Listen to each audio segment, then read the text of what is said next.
سب سے گھٹیا نسب العین کیا ہے؟ جگر مرادآبادی کا بڑا پیارا مصرع ہے کہ اپنے ہی حسن کا دیوانہ بنا پھرتا ہوں، انسان اپنی ذات ہی کو نسب العین بنا دے۔ میرا غلبہ، میرا اقتدار، میری حکومت، میرے لیے دولت، میرے لیے عزت، میرے لیے شہرت، بس یہ حصول جو ہے اس کے لیے بھاگ دوڑ، محنت، کوشش، جد و جہد، یہ بھی ایک نسب العین ہے۔ آسانی سے دولت بھی حاصل نہیں ہوتی، دن رات کی محنت سے دولت ملتی ہے۔ آسانی سے شہرت بھی نہیں ملتی، بڑی بڑی راتوں کو جاگ کر انسان جو ہے وہ کام کرتا ہے جس سے اسے شہرت مل سکے۔ آسانی سے دنیا میں غلبہ بھی حاصل نہیں ہوتا۔ یہ چھوٹی سی کارپوریشن ہے، اس کا صدر بننے کے لیے بھی کیا پاپڑ بیلنے پڑتے ہیں، اور کوئی چھوٹا سا ملک ہو، اس کا صدر یا وزیر اعظم بننے کے لیے کیسے کیسے حق خان طے کرنے پڑتے ہیں۔ تو آسان کام کوئی نہیں ہے ان میں سے، لیکن یہ بھی ایک نسب العین ہے۔ اپنی ذات، اپنا اقتدار، اپنا غلبہ، اپنی دولت، اپنی شہرت، ذاتی وجاہت، یہ بھی ایک نسب العین ہے۔ لیکن جس انسان کا یہ نسب العین ہوگا، اب آپ خود سوچ لیجئے، انتہائی دنی و تباہ انسان ہوگا، انتہائی پست فطرت انسان ہوگا۔ وہ تو ہر معاملے میں دیکھے گا میرا مفاد کیا ہے، وہ کبھی اپنے قوم کی منفعت کو مقدم نہیں رکھے گا اپنے ذاتی مفاد پر، وہ کبھی اپنے وطن کی عزت کو مقدم نہیں رکھے گا اپنے ذاتی مفاد پر، وہ اپنے ذاتی مفاد کے لیے قوم کو بیچ دے گا، اپنے ذاتی اقتدار کے لیے ملک کے دو ٹکڑے کرا دے گا، وہ بڑے سے بڑی جو ہے وہ بازی لگانے کے لیے تیار ہو جائے گا، اس لیے کہ اس کا نسب العین ہے ذاتی اقتدار، اس کا نسب العین ہے، اور جس کو آپ جانتے ہیں بائی ہک اور بائی کروک۔ جب معین یہ ہو گیا مجھے تو اپنا اقتدار مطلوب ہے، مجھے سربلندی اپنے لیے چاہیے، میں دولت جمع کر لینا چاہتا ہوں، زیادہ دولت جمع کرنے والا انسان کس کس پستی میں گر رہا ہے؟ آپ کا یہی شہر کراچی ہے، جس میں گھی میں ملاوٹ کی گئی اور اس طرح کی ملاوٹ کی گئی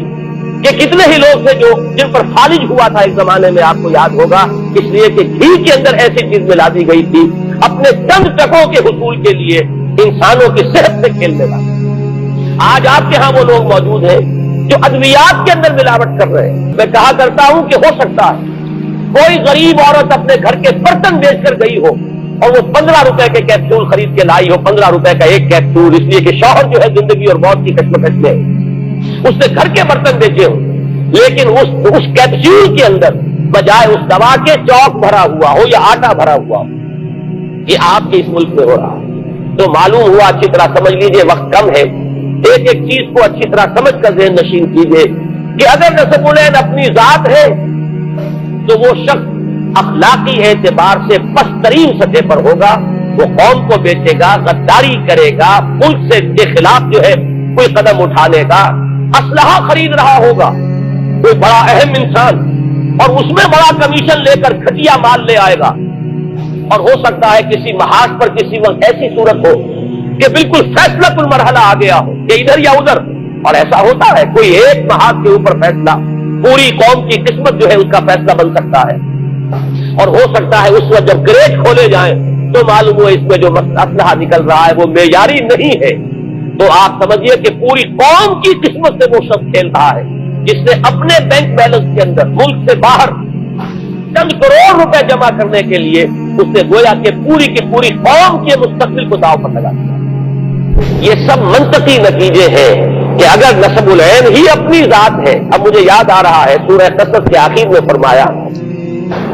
تِلْكَ الدَّارُ الْآخِرَةُ نَجْعَلُهَا لِلَّذِينَ لَا يُرِيدُونَ عُلُوًّا فِي الْأَرْضِ وَلَا فَسَادًا، یہ جو آخرت کا گھر ہے اللہ فرماتا ہے یہ تو ہم نے خالص کیا ہوا ہے ان لوگوں کے لیے جو اس زمین میں اپنی سربلندی نہیں چاہتے، یہاں اپنا غلبہ نہیں چاہتے، یہاں اقتدار کے طالب نہیں بنتے، یہاں اپنے لیے حکومت کے طالب بن کر نہیں کھڑے ہوتے، آخرت کا گھر صرف انہی کے لیے ہے۔ یہ میں نے اس آیت مبارکہ کوٹ کر دیا تاکہ معلوم ہو جائے جہاں سے میں بات شروع کر رہا ہوں کہ یہ پست ترین نسب العین ہے۔ ویسے برا نہ مانیے،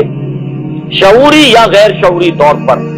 ہماری عظیم اکثریت کسی سطح پر زندگی بسر کر رہی ہے۔ آج ہم دنیا میں ذلیل کیوں ہیں؟ آج ہمارا پوری دنیا کے اندر کیوں نام عزت کے ساتھ نہیں لیا جا رہا؟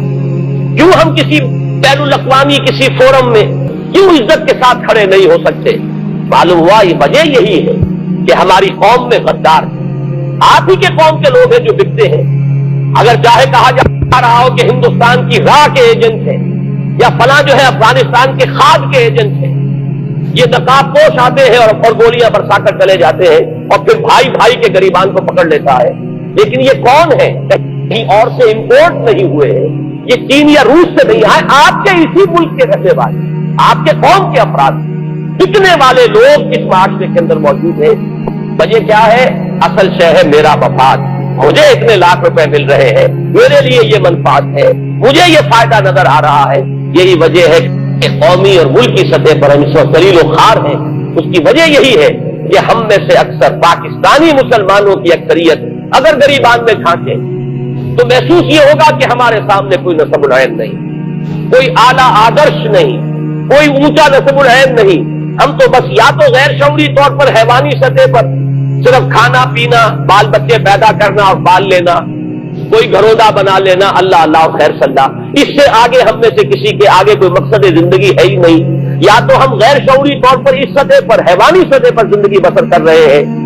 اور جو لوگ چلت پھرت کرتے نظر آتے ہیں، بھاگ دوڑ کرتے نظر آتے ہیں، جو جلسے کرتے ہیں اور جو بڑے بڑے پوسٹر شائع کرتے ہیں، جن کی خبریں اخبارات میں چھپتی ہیں، ان کی اکثریت کا حال یہ ہے کہ ذاتی اقتدار، ذاتی غلبہ، ذاتی دولت مندی، ذاتی شہرت سے آگے ان کے سامنے نسب العین نہیں ہے، الا ماشاء اللہ، استثناءات ہوں گے، لیکن یہ کہ عربی کا ایک مقولہ ہے کہ حکم الاکثر حکم الکل، اکثر کی جو بات ہوتی ہے وہی کل کی شمار ہوگی۔ ہمارے پاس اس وقت اکثر